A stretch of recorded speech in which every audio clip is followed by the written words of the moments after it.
Welcome to NLSea. We're going to get started now. I'm Stuart, and happy to organize this, and happy to have our first non-me speaker. So if you've ever been thinking about it, definitely ask him about the whole process. But you guys already saw this page, so goal, share knowledge about practical modern application of NLP. So NLP, there's been amazing strides in tons of state-of-the-art applications, but it's still really hard to do, even with all these great tutorials out here. And I think that it would be great to have a community of people that work together to do this stuff. So that's where we're at. We do have a code of conduct. It's puppies. You should go read it. It takes like 5 minutes, and it's not as laborious as you think. But if you don't, in short, it's just be nice to each other, invest in each other. We're all here for the same stuff. Hey Stuart, for those who want to follow along with the code of conduct, what's the Wi-Fi password? I don't know.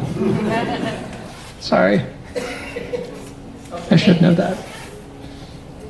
We also have a Slack channel. It's NLSea on the puppy Slack. If you don't know, if you're not on the puppy Slack, come talk to me afterwards, and I can help you get on there. It's a great place to be. There's also a bunch of other great channels. So definitely do that. Big thanks to One Piece Work. There's no one here right now to point at so we can clap for them, but they're great. I co-work out of this place, so it's awesome. And they let us have this wonderful view that hopefully isn't too distracting. So big thanks to them. And another, if you want to give a talk, not that bad. It's a lot of fun. So yeah, come talk to me. Otherwise, I'm just going to hand it off to Toby for his talk about text embeddings with BERT. All right. Thanks, Lou. Thank you, guys. So could you actually hear me from the back? Is the volume good? All right, great. So my name is Toby. Thanks for Stu for the hosting and the introduction. I'm a machine learning engineer from UIPath. It's a very young company. Anyway, I view myself more like an engineer compared to a data scientist. Also, both of those are my titles. So for the session today, I hope it to be more like a tutorial kind of things. Some more like a lab session you guys probably have in the college.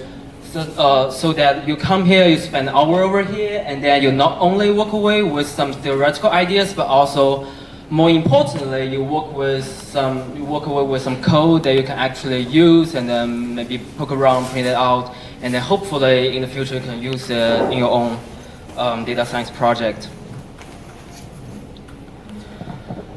So the main topic today will be about BERT. BERT stands for bidirectional encoder representation from transformer. It's a paper published last year around November by Google.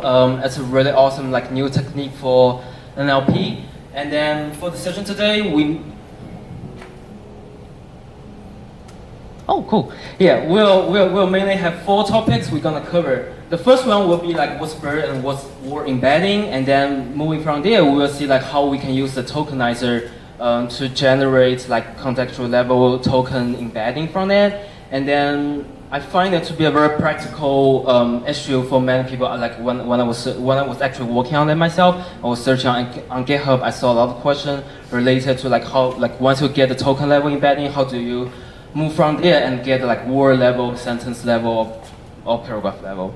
And then finally, if you want to make it even further, you can find your own BERT model with just one GPU. It's very easy, it's very simple, it's usually generate very quick. Yeah. And then to begin with, what is BERT and what's embedding? So for anyone who is not familiar with natural language processing, word embedding is actually the idea that when we are doing NLP tasks, we need for the model, for the computer to take the input, to take string input, you need to translate it from string into something numerical. Because computer is 0-1 machine, it has to you have to put it in a numerical way for the model to digest. And then it was in the early age, people tried to do that, and then so initially they come up with one thing called one-hot encoding. Actually, it definitely does the work to translate your input from string to like numerical sequence, but it was kind of bad. It has a lot of like shortcomings. Usually, it's very high dimensional, and also like the distance between each embedding doesn't make much sense. And then around 2013, it's also from Google, they proposed some breakthrough. It's called word to vector. The idea is like if we assume that in each language you can think about a language as a space, like a mathematical space, and then each word you can understand it as a vector. The most commonly used example is like if you have a vector for king, you subtract it by a vector for man plus woman, and hopefully you will get something close to the queen vector, ideally. This actually was very great compared to one-hot encoding because like it not only brings down the dimension greatly, and also with that like the distance between each like word vectors not make sense. Similar words should have like should be more similar when you compare, like for example, when you compare the cosine similarity between those two vectors. Similar ones should have larger value, and then more different ones should have like very low value. And then it was but also that one comes with some issues because as good as it does, usually the traditional way the word vector it's a one-to-one mapping, which means given one word, it will like map you to one word vector. And then in most of the language, as far as I know, many words will have multiple meanings. So if you use the same word vector to represent that word, it probably will not work out that well. So people have been, ever since that, people have been trying to solve those issues, and then the most recent, well, it's not the most recent one, but one of the big breakthrough happened last year, it's the BERT. So this is the paragraph I get from the Google AI blog. They describe the BERT as their open source, pre-trained NLP technique that can help you to achieve your own state of art like relatively easily. And then this is one picture of like one of the benchmark they use. They actually beat a lot of old state of art models on a lot of benchmarks, but this is just one of the. You can see that the score is over there. It's better than the human performance, and it's also better than like the model proposed previously. It's a by the way news. The human performance, I guess it will change now. Since like I think it's a couple of months ago, people are saying like, oh, those tests, like all of the models, they are working really well. So they are trying to figure out some like more difficult NLP tests for those models to tackle, and then it worked well. So a lot of models dropped like hugely on those new tests, which actually I think is a good thing, you know, trying like more challenge and stuff. So from the BERT blog, they proposed. They also mentioned that the main motivations they have for the BERT. There are three main motivations. The first and most important one is like it's the first deeply bidirectional contextual embedding algorithm proposed. So I think the emphasis was on the bidirectional. The idea of bidirectional has been there for a while. It's not a super new idea. However, it turned out that it's very hard to do that technically. And then BERT was actually the first paper who actually, like engineering-wise, like made it happen. If you're interested in that, you can like search the BERT paper. It's like public. That paper was very well written. It's very friendly. You won't find like a lot of confusing terminology. So in that paper, they mainly say like the main innovation is like they figure out two very innovative, unsupervised tasks. They train the model on so that the bidirectional is realized. So that like when you're doing the backwards and forwards, it will not peek the answer like during the process. And then the second one is like the second motivation is like it's actually my favorite one. It's about like the pre-training nature of this BERT model. They say like they did a pre-training because they want to close the data gap for natural language processing tasks. So if you ever like actually work on the NLP task, you will find that very often your data is kind of limited. You probably have like a couple of hundred, a couple of thousands inputs, and then without any pre-trained thing, you will need to train your own word embedding based on those small amount of data. And then it turned out to be very challenging and difficult. It's just like you're asking a person, you give that person a book from a foreign language he had never seen before, and then you ask that person to read it over and over again, and at the end you say, okay, now you tell me what's going on. You probably can see that that's very challenging. And then, so one way to solve that is like you not only give this person this book from their language, but also you provide a lot of supporting material also from the same language. So this is the idea of pre-train. So the BERT people, they train model on a large amount of tests. I think they use Wikipedia, which is usually pretty standard for NLP tasks. They train it many times so that when you preload the model, like the word embedding will already have a pretty good understanding of like what's going on in that language.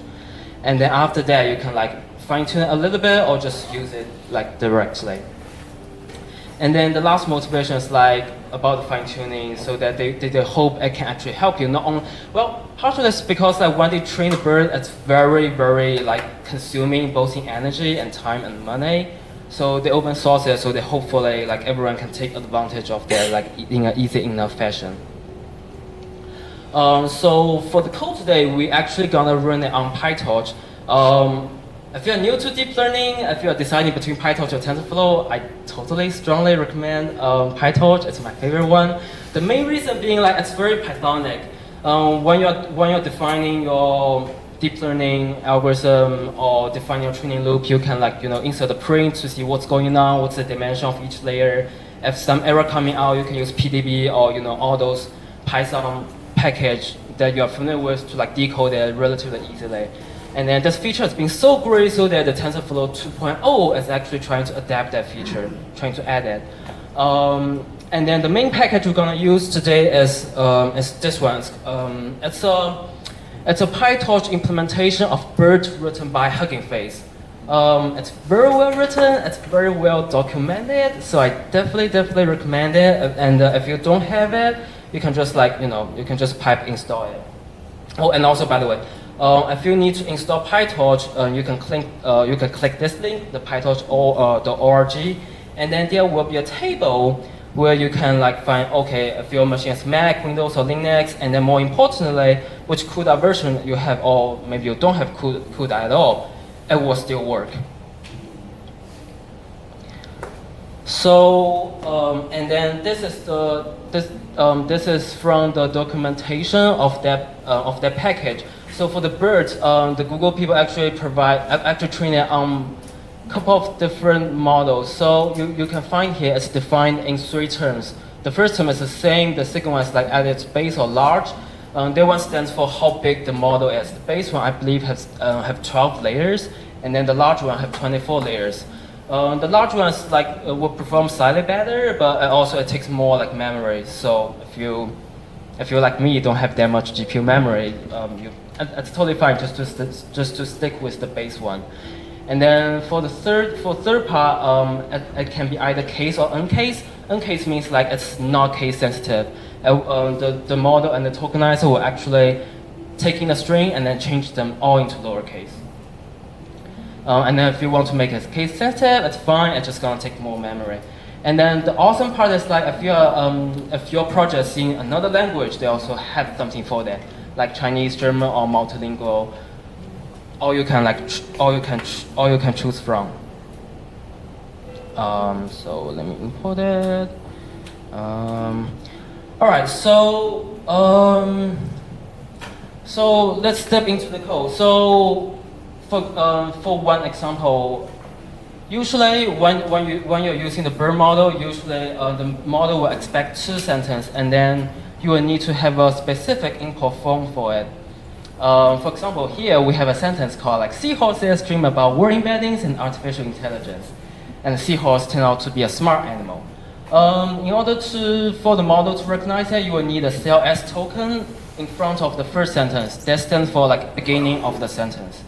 And at each ending of the sentence, you will need a SEP token. Just tell the model that that's the end of the sentence.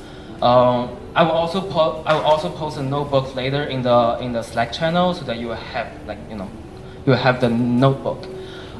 Just be careful that when you are attaching the token onto it, you will need a space, so that when you are when you are spelling it, when you are spelling it, it will turn out to be correct. So here's one example of the wrong doing. If you don't have the space, the model will, like the tokenizer will recognize it wrong and then think it's part of the word. It's some like, bizarre word I've never seen before. So it will like interpret it wrongly. And then if you have the space, it will just like, it will know it's like, it's a token that it's always used, it had always been used in the training. And then from here, you probably will notice like the tokenizer did a couple of things over here. The first thing is like, you can see the capital C in the capital S in the seahorse, it has been changed into the lowercase. That's because we are using the base and case version of the tokenizer. Another thing is like, you can see the seahorse is breaking into 3 different tokens. So if you're not familiar with NLP, token usually means like component of a word.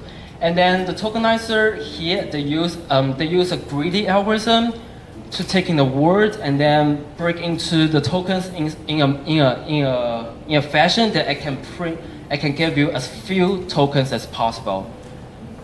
So if the word can be just a word, it will try to do that.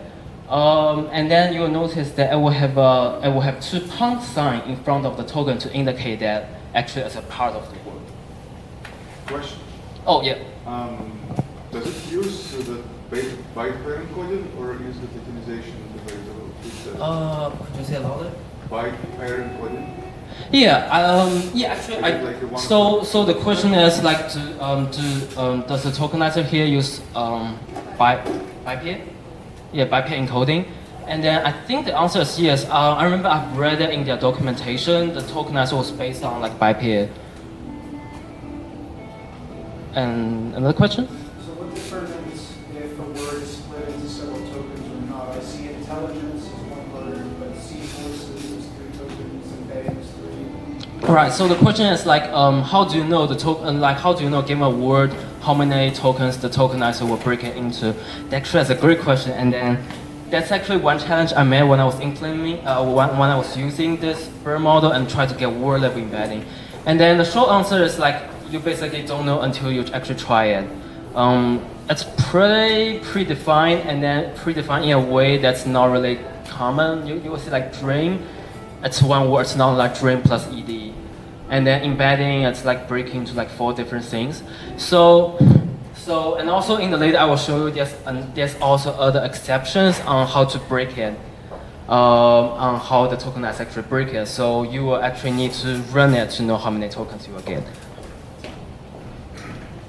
Great. So if you're ever curious about the token, like you can actually click around, like the tokenizer come with a vocab part. You can look into that to see what predefined tokens they have. I think the first 5,000 or 4,000 tokens was like unused somehow. I don't know why. But for the later one, actually you can see like many more common things that you see in your daily life. So after that, here's our token A and token B. We will use that token. So the process will be like so first we start from the sentence, we change that into the token. After token, we need to change it into IDs, and then from IDs we can finally put it into the model to get the header layers, and then from there, there actually is a strategy how you pick it, but from there you can get the embedding out from it. Alright, so with the tokens, there is one more thing you can actually add to make the model understand your data better. It's called type IDs. Well, I mean, actually you can name it whichever way you want, but basically it's a type ID. The function is like, it's for segmentation. It's actually telling the model which part of the tokens is from the first sentence and which part of the token is from the second sentence.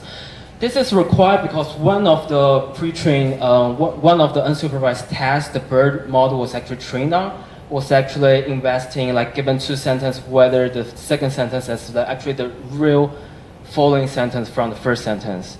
So that's why, yeah, that's why you can add this and like help the model to understand it better. And then, well, yeah, you can see it's pretty straightforward. You can use a for loop, you can use a while loop, all the first sentence token will be 0, second one will be 1, but notice I find that information hidden in the documentation somewhere. It's like if you only have one sentence, you will need to make all of them one instead of zero. Well, I was assuming it should be zero, but anyway, that's one. But also, by the way, it's totally optional. If you don't have that, if you don't have this like type IDs, it's totally fine. The model will still recognize it, but it will just work better if you provide that information. So the following part is pretty simple. After you have the token, the tokenizer has a function called convert tokens to IDs.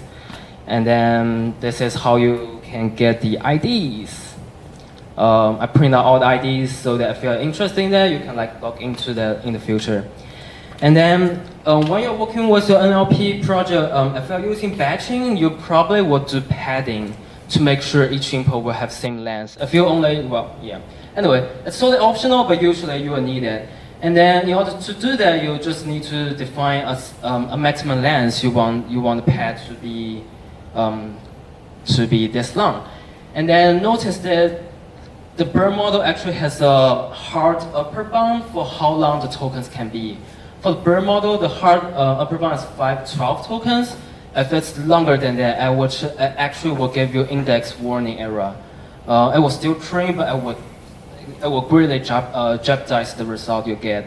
So when you're actually working... Sorry, can I ask something about that? So if you have more than 512, it'll still run, but it'll be completely inaccurate because it's using an incomplete data set. Right, it's not complete. It's not so the question is like, what if like your input is longer than 512 token? Yeah. Also notice it's the length is for the 512 is for tokens. So like the embedding is 4 tokens. Mm-hmm.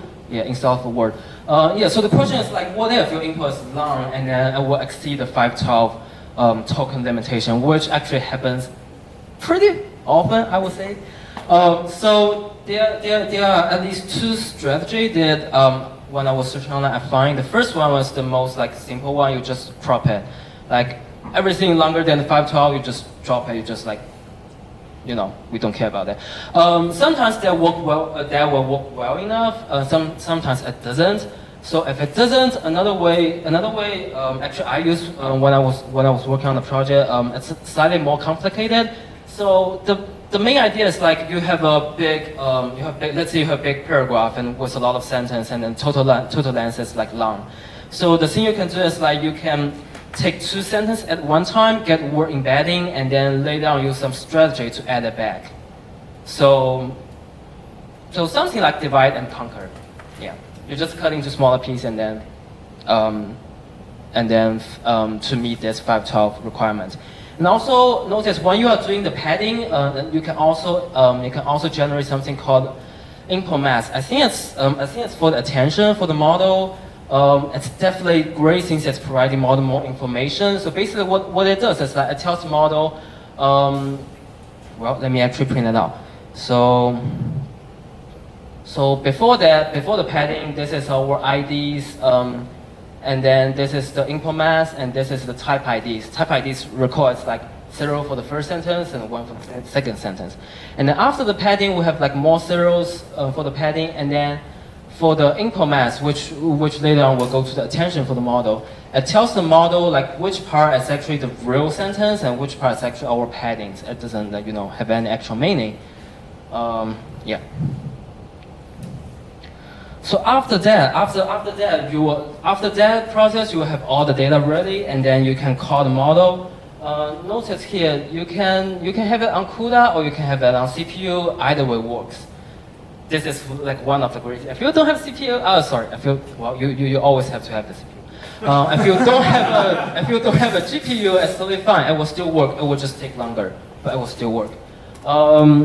And also remember to put the model onto the evaluation mode so that the model, like the BERT model itself, will not be trained, which will take a very long time, and probably will, you know, blow up your memory. And then when you call evaluation mode, it will also print out the structure of the BERT model. You definitely can look it out, and then we'll just pass it for now. So after we define the model, now we're ready to actually run it, and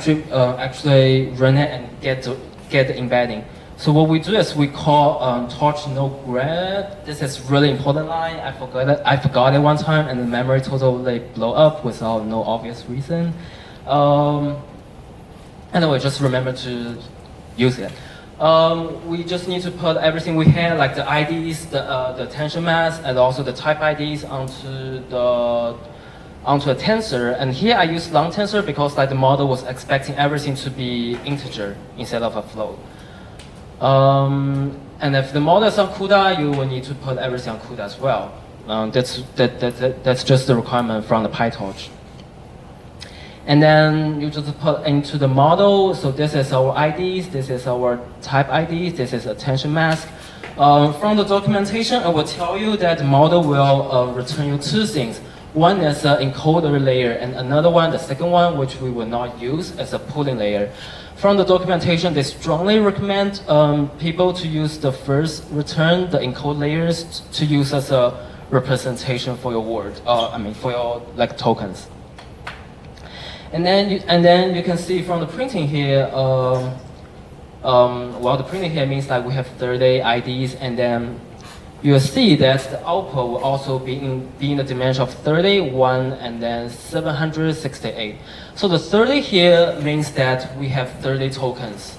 So each token will get one like representation from the model. And then the 768 is actually the default dimension from the BERT. So don't need to worry about that. And then so from the encoded layers, it will actually contain 12 layers, and then each layer is some information of the token. And then anyway, from that layer you will need to do some pick. I searched online and I find a really great graph to like illustrate how you should pick from them. So from those 12 layers, there are actually a lot of different strategies you can use to get your actual embedding. The easiest one is like get the first layer or the last layer, whichever one is fine. And also notice like the strategy over here is a little bit task specific, so that you may need to try like a couple of them to see which one works better for your own project. But those are the major ways. Those are the major choices you can actually choose from. So the easiest way will be like getting like one layer. Another way that's really good is like you sum over the last 4 hidden layers. That one's my favorite one, since like you can see usually it works really well, and also I keep the dimension low enough. And if you concatenate it, well, it's also good, but also it makes the dimension really long. It makes it really big. So here are the examples of like so for here, this is how you get the summation of the last 4 layers. You will need to stack to change the list of tensors into like actual tensors of tensors, so that you can sum using the PyTorch summation function. And then this is how you concat in the PyTorch. And you just pick the last 4 layers and then call the torchcat, and then you can see it will change from 30 to like 120. All right, so from the block 14, we have the information from hidden layer, and then we pick a strategy and then change it into like token embeddings. Well, just to make sure everyone's on the same page, the sum last 4, which comes on here, is actually the summation of the last 4 layers, and then it contains the information for every token. So all the 30 tokens, all the last 4 layers are summed together. So for the tensor here, so for the tensor here, if you call the first one, you will get the token embedding for the first token. If you pick the second one, it will be the second token. So now ever since we have the token embedding, now the question will be how we can get that from the word embedding, sentence embedding, or maybe paragraph embedding. I search online and I find the most 2 common strategy is like you either sum it or you average it. What it means is like so for example, for the embedding word we had previously, I was breaking to 4 different tokens. We just sum all those 4 different tokens, or we average it to get word representation for the word. So here I have the example of how to get the sentence embedding, which is very easy. You just like, yeah, there, you can just, take the average of it. And then for the token, like the question before, it's slightly trickier because you have no idea how many tokens that word will be breaking to. So actually I tried multiple different ways. The first thing that came up to my mind was like, if you guys remember the tokens, if it's from the same word, it will have like 2 pound sign in front of it to tell you that it's actually part of the word. So I think, yeah, maybe I can use that. I can iterate through each token and see if you have pound sign, you add it to the previous one, otherwise you create a new one. And then it turned out to be not that a good idea because here, so this is the example I met when I was working on this project. So you can find here, if you have a special symbol, either it's an and sign, it's a, I don't know, aspersion mark or something, the tokenizer will take it in without giving it the pound sign that you would expect, and also the word after it will also not get the pound sign, which will definitely break the strategy before. And then so after that, I say, okay, maybe I can just use the string compare. I can just compare the strings. If I have the word, if I have the token, I see whether the token is inside that string. If it's in, I just add it. So it turned out to be a bad idea as well. So if you have any letters that's not in English, let's say it's from French with some hyphens on the top, the tokenizer would somehow change it to English letters, which if you try to compare the string, they will be totally different. So it turned out that the strategy I would recommend will be like you just do some redundant work, like when you iterate through each word, you just call the tokenizer and then you just figure out the length of the token and then use that information to add them back to get your word level embedding.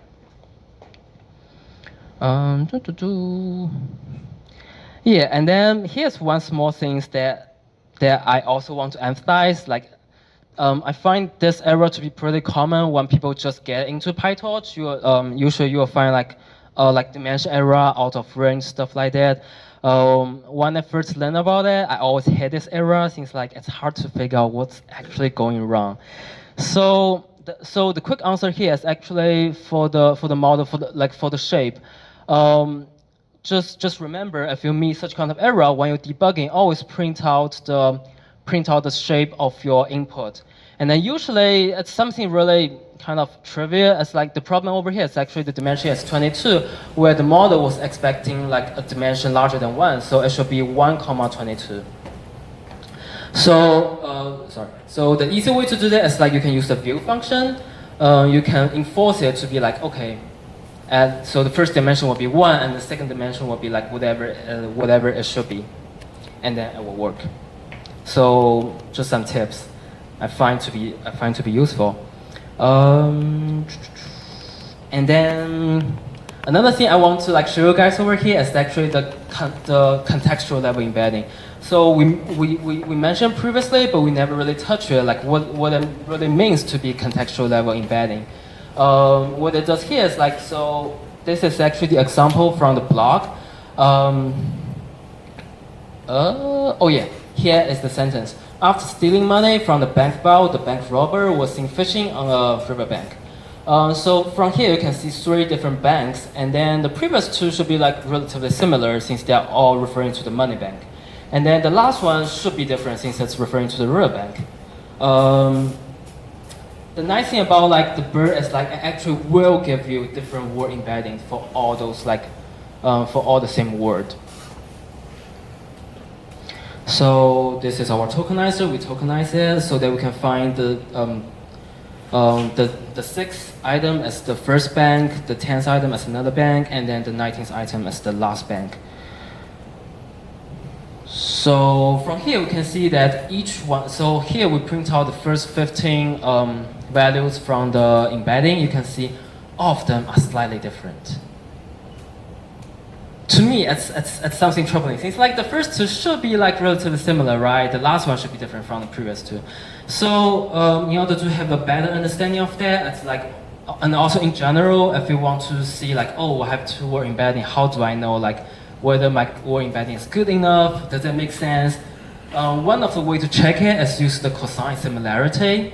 So remember our assumption that words are vectors and similar words should be more parallel. Different words should be more perpendicular. So if we do that, we can see that the first two banks are actually very, very similar to each other, and then the last two are more different from the previous two, which I think is pretty nice. Anyway, all right, those are so up to here is how you get the actual word level embedding and the sentence level embedding from from the tokenizer and from the model. Do you guys have any questions?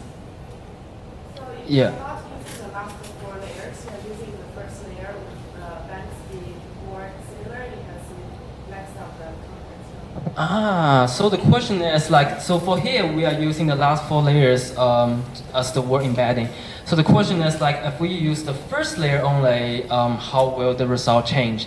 And then I don't know, I haven't tried that, but after the session, you will be able to see a notebook. You can try it on your own, and then maybe post in the discussion channel so that everyone can learn from it. All right. I'm just trying to understand, where does that 512 limit come from? Is it a library limit? Yeah, the 512 limitation actually come from how the model was defined when they pre-trained it. When I was searching it, I saw there was a Google guy. He actually wrote the model. He answered in a GitHub answer, say that they just decided 512 to be the token length. Since that one's sufficiently enough for most of the benchmark they want to try and beat, and also limit the model relatively small enough so that they can train it in a fast fashion. Yes, do. To kind of add to that, it's not an RNN, so they had it's not an RNN, so they had to pick a static number of transformers, which were based on attention. So without any recurrent elements, they essentially just had to choose, okay, what's the maximum going to be? So they picked 512. Thanks. All right. Any other questions before we go to the last part of the talk? I just have one. Yeah. That's considered one sentence, right? Your example, and you're just doing word, not the sentence 1 and 2. So do you mean the example over here, the bank example? Oh yeah. All right. So the question over here is for this contextual example, are we getting the embedding for this one sentence? And the answer is yes. And then also it's really good. I forgot to mention that. So you can see from here for the model, we're only giving it the IDs. We're not providing any attention, mass, or type ID or stuff like that. But you can see that you still can get the result from that. So it's optional. But back to that question. You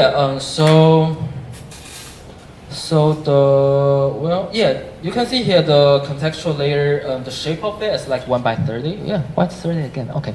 It's probably because the contextual ID, the length should be 30, hopefully.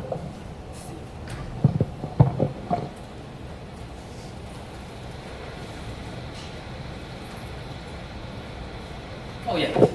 Yes, that's because for the sentence we have over here, after we add the CLS and SCP tokens, the total token length will be 30. That's why we have 30 tokens over here. So if you want to get the embedding for the whole sentence, you can average those 30 tokens, or you can sum up them together. Does that make sense? Yeah, I'm gonna have to try it out. Yeah. All right. Cool. So the last part is after you have done all this, and if you are not satisfied enough, you want to make it even better, you can also fine tune the BERT model. To be honest, it's frankly easy. It was much easier than I expected. So here's a link for the documentation and the example. But anyway, the most important part is actually from here, the import format. In order to do the fine tuning, you need to give it one. So the code will expect one single file, one single text file as the input, and then it was expecting a format such that it's one sentence per line, one blink line between documents. So I think if you ever use Python, that should be fairly easy. You just read your data and then you write it into a text file, and then follow the requirement over here. And then after that, after that, there are two codes you can use. Well, I probably should mention that you need to get clone their repo to do that. Seems like the code is over there. Anyway, after you get clone the repo, you can find the well, sorry. So let me reorganize the sentence. After you clone the repo, you can go to the master. There will be a folder called examples, and then inside that there's an LM fine tuning. That's the folder you want to locate, and inside that folder you will find two Python files that will actually help you to do the fine tuning. So here are just some very standard format that you need to provide. So first of all, you need to tell the model. So essentially, the first part is actually generating the pre-trained data. So you remember, like we mentioned before, that in the BERT model, they say they use two different unsupervised tasks to train the model. So over here, we will need to actually do that process. But they already have the code to do that. So what you need to do is over here, just specify, okay, your input is that text file, and then the model you want to use, well, you need to be consistent over here. If you want to use BERT-based uncase, you need to stick with it.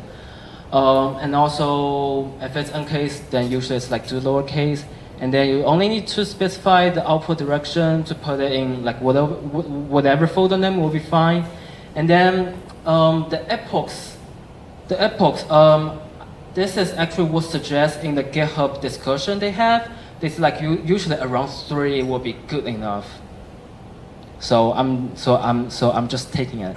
And then lastly, you need to tell it the maximum sequence length, like Stu explained. You will just need to pick a value, but however, you cannot exceed 512. The smaller the number is, the faster the training will be. And then after you have the training data prepared, the last step is just you just call it fine-tune on pregenerate.py. You need to link it, so the output data is, the output directory is here. You just need to put it over here, so that the model know where to find those generated tags. And still over here, you need to be consistent on which one you use, the lowercase, and then define the output directory so that you will know where to grab it later. The epochs usually will be consistent to it, and then the lower two are slightly more important. If you are training on one single GPU like I did, usually you will need this command line, reduce memory. So what it does is when it trains the data, it will drop the computational graph a little bit. So it will hurt the accuracy a little bit, but it will free a lot of memory, which will, if you only have one GPU, that's actually a deal breaker. So to make it possible or impossible for you to train it. And then the last one is the batch size. They will only decide how fast it is, and then you can just pick the largest one your GPU memory can hold. For mine, it was 4.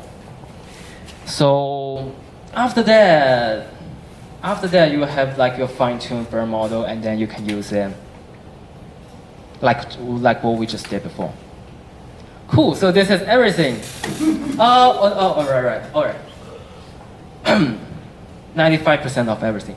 So the last thing will be the reference, the PyTorch, the Hugging Face repo, and then there are also two things that I really like. I think it's from, I forgot his name. I think he's Chris, someone. Anyway, he's an AI researcher. He has a lot of awesome blog in his own stuff, and the link is over there. He had a very nice written word embedding tutorial, and also he had a very nice classification. So for the BERT model, they not only come with the BERT model we use that can generate a word embedding, but also they come up with the classifier that they train. So it turned out to be pretty nice, to be honest. So when I was preparing the presentation, I was trying the BERT embedding with different things. I was hoping maybe I can show some example, and then it turned out that BERT embedding works not that well with traditional ones. For example, if you use BERT embedding with logistic regression, usually it will be really bad. So which means if you're using BERT embedding for your own project, you probably want to apply it on like RNN, LSTM, such kind of more sophisticated algorithm. So the last one is my favorite one. It's like it's a BERT classifier. I also use all the tokens we have showed today, but they just go further. It's a you may remember from the model.evaluation, you see like a lot of tests about the model structure. So it's something similar to that, but they just bring it further to be a classifier. You can use it. You just need to input the data and then the labels, and then it's gonna be the model you can use for the classification tasks. And then it turned out to be, it usually works really well. It usually it's better than, anyway. So definitely take a look, give it a try, and then that'll be it. Thanks.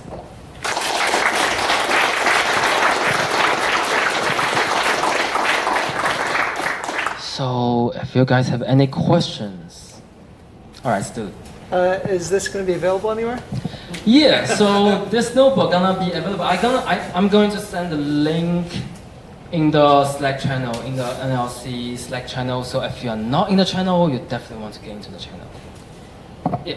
So firstly, welcome Tom for being the first non-Stewart speaker here. Secondly, I'm just curious if you use this at all in your work and if you found that it's helped, or if you haven't, have you used it in any personal projects and has it helped? Yeah. So the question is like whether I have used what we showed today in either of my work or my personal project. So the answer is yes. I've tried it both. And then, so some of the results was good, some of the results was not that good. Actually that's a good question. So this is another tip. Like when you find some new state-of-art things and then you try it, like don't have too much expectation. It may or may not work, but always it was a try. So yeah, so I've used it both in the work and in the personal project. In the work, it was like almost as good as like it was like around there. It's like similarly good, but one of the things I think BERT will still be useful is like it's really good at like multi-language tasks. So if your data expand, like very often you'll hear people say like, okay, you have a machine learning model, you need to make it like scalable. Usually it means like be able to take more general data. If your data is all English, now what if you have some data from Japan, from like Europe? So I think BERT will be really good on that. Since like if you use GloVe or like other previous state-of-art word-to-vector algorithm, they actually will not be able to deal with the out-of-bag vocabulary, which usually means like if you have a foreign language, they are not in the dictionary. So that if you use those previous algorithm, it will just give you like 0, 0, 0, like the all zero vector. But with BERT, actually, it will be able to deal with it, at least give you something that hopefully is meaningful. So yeah, thanks for the question. Cool. Yeah. So I know Hugging Face has done a bunch of different NLP things. One of them was retraining the last couple layers of GPT-2. Mm-hmm. In terms of deciding which of these incredibly large models to retrain, do you have like a pros and cons of both? Or maybe just this one, since this is the one that you use? Well, yeah, actually I haven't used the GPT. Well, BERT is the yeah. Anyway, so the question. I can look at it later. Oh yeah. So the question is like the training, whether the but yeah, all right. All right. What did you use for a GPU? Do you mean my version of GPU I use? Actually, let me see whether I can print it out. Ah, right, okay.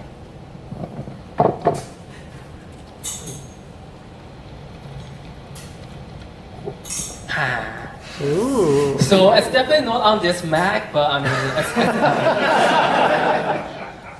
yeah. Yeah, it's a PC sitting in the home, and then I SSH to it. Yeah. Yeah, I really hope Mac can have GPU sometime, like in the future.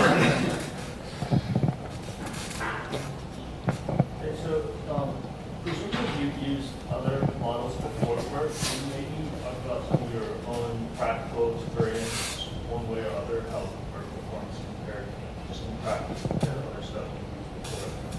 So comparison between BERT and like other previous stuff? Yeah. I mean, you kind of talk a little bit about some of the maybe practical advantages, like it had some previous vocabulary. But can you maybe talk about like performance and maybe improvements and accuracy? All right. So the question is like whether we can talk about some like more numerical accuracy improvements you see like when you are using BERT instead of like previous things you use.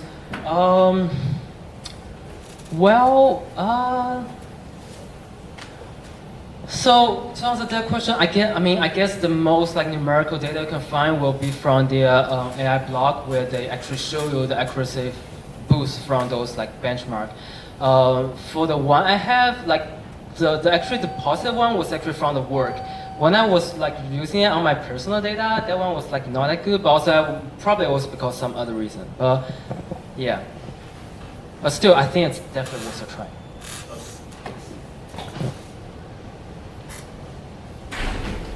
Great. If there's no more question, then that'll be it. Thanks everyone for coming, and then I'll give it back to you.